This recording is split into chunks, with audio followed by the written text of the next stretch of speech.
Welcome to the first in a series of videos introducing you to ImageLine's additive synthesizer Morphine. Before delving into Morphine's interface in depth, it would be a good idea to explain exactly what additive synthesis is.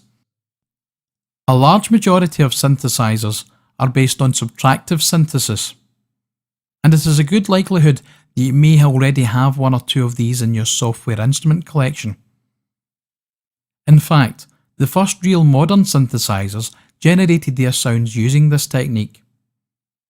They use oscillators to generate the sound, and then various techniques are used to shape the sound produced by those oscillators. The oscillators in these synths very often consist of square, triangle, sawtooth, or sine waves. The purest and simplest of these is the sine wave. A sine wave is a pure tone.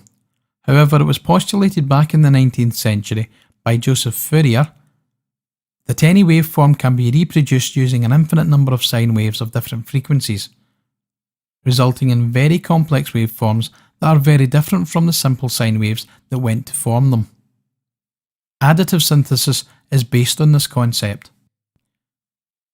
Of course, it would be extremely difficult to program an infinite number of sine waves, and in reality, it isn't particularly necessary.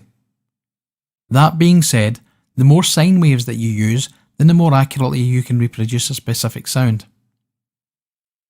Morphine has 128 sine waves to use as its sound source, and this is more than enough to generate a vast variety of different sounds. Remember, some of the early synthesizers were limited to a few waveforms, and Morphine can not only recreate those waveforms, but it can also create an almost limitless amount of totally different and unique waveforms by manipulating those 128 harmonics. Of these 128 harmonics, or partials as they are more commonly known, perhaps the most important are the first 16. It is with these that the major tone shaping of your sounds are done. The range of 128 partials as a group is called a breakpoint.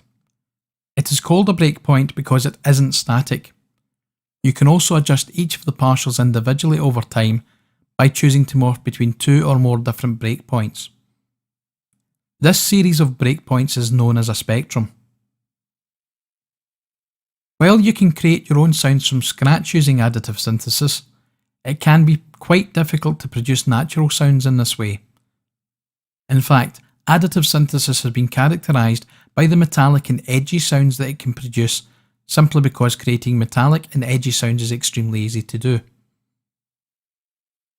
However, for more natural sounds, and for easier programming, it is possible to recreate a sound in Morphine using a technique known as resynthesis. Resynthesis involves analysing a waveform to create a series of breakpoints that emulate the sound of that waveform. In this manner, Morphine can act like a normal sampler, only using this series of snapshots to recreate your sound. This sound can then be further customised by adjusting the partials in any of the breakpoints. Morphine has 4 different generators capable of reproducing spectra, as well as a noise generator that allows you to add some unpitched sound into the mix. You can then use controls to adjust the mix of these sounds in real time. You can also map different spectra over different keys as well, allowing you to have some of the flexibility of a fully fledged sampler.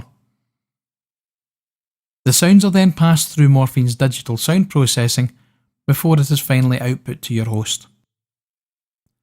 This covers the introduction to ImageLine's Morphine and some of the principles of additive synthesis. In the next few videos, I will look a little bit more closely at Morphine's interface.